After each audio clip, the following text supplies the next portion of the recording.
কি করছো? হাম্পি করছো টেডিটাকে?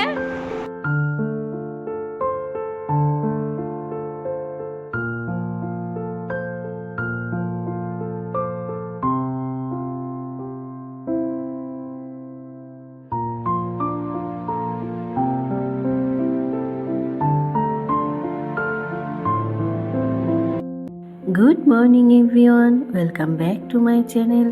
আশা করছি তোমরা সবাই ভালো আছো আর আমরাও ভালো আছি। আজ আবার তোমাদের সামনে চলে এসেছি নতুন একটা ভ্লগ নিয়ে।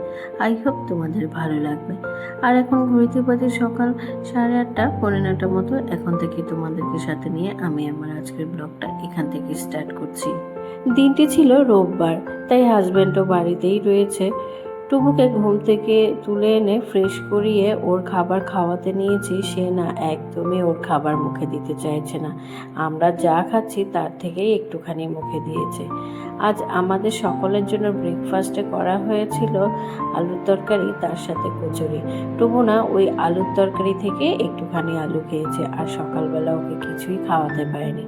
এর মধ্যে আমরা সকলে ব্রেকফাস্টটা সেরে নিয়েছি, আর ব্রেকফাস্ট সেরে আমি চলে এসেছি রান্নাঘরে। ব্রেকফাস্ট সেরেই শাশুড়ি মা চান করে উপরে চলে গেছেন পুজো দিতে, আর ছেলেকে দাদানের কাছে রেখে আমি চলে এসেছি রান্নাঘরে। হলিডে থাকা সত্ত্বেও আজ না লাঞ্চের মেনুতে কোনো রকম মাংস করা হয়নি, কারণ আজ না একটু দিদি বাড়িতে যাওয়ার আছে। তাই আজকের মেনুতে রয়েছে লাউ ডাল, ডিমের ঝাল, আর তার সাথে ছিল আলু কুমড়ো দিয়ে পুঁই শাকের তরকারি। আর টুকুর জন্য নিরামিষ রান্না করে নিয়েছি। এর মধ্যে রান্নাবান্না কমপ্লিট করে রান্নাঘর ক্লিন করে চলে এসেছি ওপরের বেডরুমে। টুকু ঘুম থেকে ওঠার পর ওকে নিয়ে নিচে চলে গেছিলাম। বেডরুমটা আর গোছানো হয়নি, তাই রান্না কমপ্লিট করে ওপরে বেডরুমটা ক্লিন করে নেব। ছেলেটা যেহেতু ছোট, যতই ঘর গুছিয়ে রাখি বা বিছানা একদম টান টান করে পরিষ্কার করে রাখি, তবে সেটা না বেশিক্ষণের জন্য রাখতে পারে না। যখনই সুযোগ পায় ও আবার সব কিছু চারদিকে ছড়িয়ে ছিটিয়ে রেখে দেয়। এর মধ্যে ওপরে বেডরুম ক্লিন করে চলে এসেছি ছেলের কাছে। এসেই ওকে চান করিয়ে দিয়েছি, চান করিয়ে চুল আছড়ে দিচ্ছি, আর একটা টিপও পরিয়ে দিয়েছি। আর ওকে না আমি দুবেলা খাওয়ার আগে ভিটামিন ওষুধ খাওয়াই। এই ভিটামিন ওষুধটা ওকে রিসেন্টলি দিতে হচ্ছে, কারণ ও না একদমই খাওয়া দাওয়া করতে চাইছে না, তাই ভীষণ ওয়েট লস হচ্ছে। তাই ডক্টর এই ওষুধটা ওকে রিকমেন্ড করেছে। যে কোনো ওষুধ ওকে একটু জোরজার করে খাওয়াতে হয়, তবে এই ওষুধটা না ও একটু নিজের ইচ্ছাতেই খেয়ে নেয়। টুবুসোনা আজকে ভীষণ খুশি মুডে আছে, কারণ যেই শুনেছে ও বেরিয়ে যাবে অমনিই না আমাকে নিজের চশমাটা দেখাচ্ছিল। ও চশমা পরে বেরিয়ে যাবে, তাই নিজের ইচ্ছেতেই সানগ্লাসটা চোখে পরে নিয়েছে।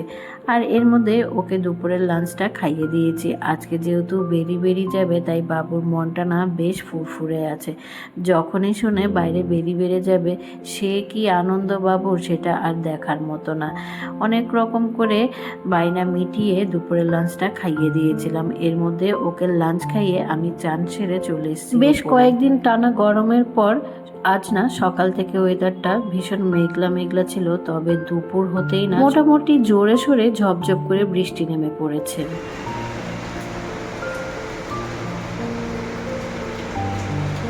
চান সেরে ওপরে এসে বারান্দায় দাঁড়িয়ে বৃষ্টিটা বেশ এনজয় করছিলাম বটে, তবে কিছুক্ষণের জন্য না মনটা ভীষণ খারাপ হয়ে পড়েছিল। কি করেছো তুমি? কি করেছো? হ্যাঁ, কি করেছো? হ্যাঁ, এই দুষ্টু, এই দুষ্টু। ও বাবা রে, টেনিটাকে হাম্পি করে এসছে। আমার সাথে সাথে সেও ওপরে এসে হাজির। ওকে ঘরে রেখে বারান্দায় কিছুক্ষণ বৃষ্টি দেখছিলাম। দেন টুবুকে সাথে নিয়ে ঠাকুর ঘরে এসে ঠাকুরের মাথায় জল ঢেলে প্রণাম করে চলে এসেছি নিচে। দুজনে লাঞ্চটা কমপ্লিট করে নিচ্ছিলাম। আসলে বৃষ্টি দেখে মনটা ভীষণ খারাপ হয়ে পড়েছিল। অনেক দিন ধরে প্ল্যান করছিলাম যে দিদিকে দেখতে যাব, তবে নিজেদের অসুস্থতার কারণে আর যেতেই পারিনি। এর মধ্যে দিদি অসুস্থ হওয়ার পর থেকে না মনটা ভীষণ খারাপ হয়ে পড়েছিল, ভীষণ দেখতে ইচ্ছে করছিল, তবে নিজের মনের ভাষা বা নিজের অনুভূতিটা সেভাবে ব্যক্ত করতে পারি না ঠিকই, কিন্তু মায়া বলেও তো কিছু আছে। নিজের ভেতরে কেমন যেন একটা ফিল হচ্ছিল, তাই আগে থেকে মনটা স্থির করে রেখেছিলাম যে আজ যাবই। এখন তো বর্ষাকাল শুরু হয়ে গেছে, আর এই বর্ষার সিজনে বৃষ্টি খুব বেশিক্ষণের জন্য থাকে না, কিছুক্ষণ পরে বৃষ্টি থেমে গেছিল। এর মধ্যে আমরা লাঞ্চ সেরে টুকুকে নিয়ে ওপরে চলে এসেছি। আমি প্রথমে রেডি হয়ে এই তো ছেলেকেও রেডি করে দিচ্ছি। আর ওর এই ড্রেসটা না সেই বাংলাদেশ থেকে ওর মেঝো মাসিমণি পাঠিয়েছিল ওর অন্নপ্রাশনের আগে, আর এই 2 বছর হতে যায় এখন তার গায়ে এই ড্রেসটা ঠিকঠাক মতো লেগেছে। আর সে না নতুন জামা পরে সে কি আনন্দ, তাকে আর ধরে রাখা যাচ্ছে না। আর এই যে বড় মাসিমণির দেওয়া সানগ্লাস পেয়ে সে তো মহা খুশি। একটু তাড়াতাড়ি বের হওয়ার চেষ্টা করছিলাম, কারণ কিছু ঘন্টার জন্যই আমরা যাচ্ছিলাম দিদি বাড়িতে, কারণ এখন না গিয়ে থাকার মতো অবস্থা নেই। দিদি এখনো পুরোপুরি ফিট হয়নি। আর এই যে আমার এই গুড বয় তো মাসিমণির বাড়ি গিয়ে আর শান্ত ছেলে হয়ে বসে থাকবে না, আর মাসিমণির তো এখন সেই এনার্জি নেই ওনার পেছনে ছোটার মতো, তাই তাড়াতাড়ি বের হওয়ার চেষ্টা করছিলাম।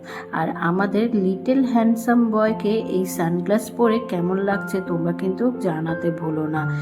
টুবুর বড় মাসিমণি এই দুটো সানগ্লাস পাঠিয়ে দিয়েছিল অনেক আগে, ওকে আর বের করে দেইনি, তো এখন সে দুটো পেয়েই ভীষণ লিটল হ্যান্ডসাম বয়কে রেডি করিয়ে সানগ্লাস পরিয়ে কিছু ফটোশুট আর রিলস বানিয়ে নিয়েছিলাম, তবে তোমাদের সাথে গানটা আর শেয়ার করতে পারিনি, তাহলে ভিডিওতে হয়তো কপিরাইট চলে আসতে পারে।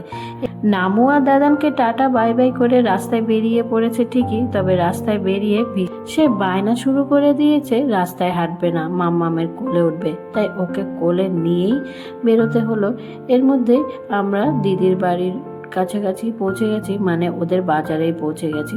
বাড়িতে ঢোকার আগে কেনাকাটার পর্ব মিটিয়ে নিচ্ছিলাম। তো বন্ধুরা, আমার আজকের ব্লগে পুরো ভিডিওটা আর শেয়ার করছি না, তাহলে ব্লগটা অনেকটাই বড় হয়ে যাবে। তাহলে বন্ধুরা, দেখা হচ্ছে পরবর্তী ব্লগে। ততক্ষণ তোমরা সবাই ভালো থেকো, সুস্থ থেকো, আর আমার পাশে থেকো, সাপোর্ট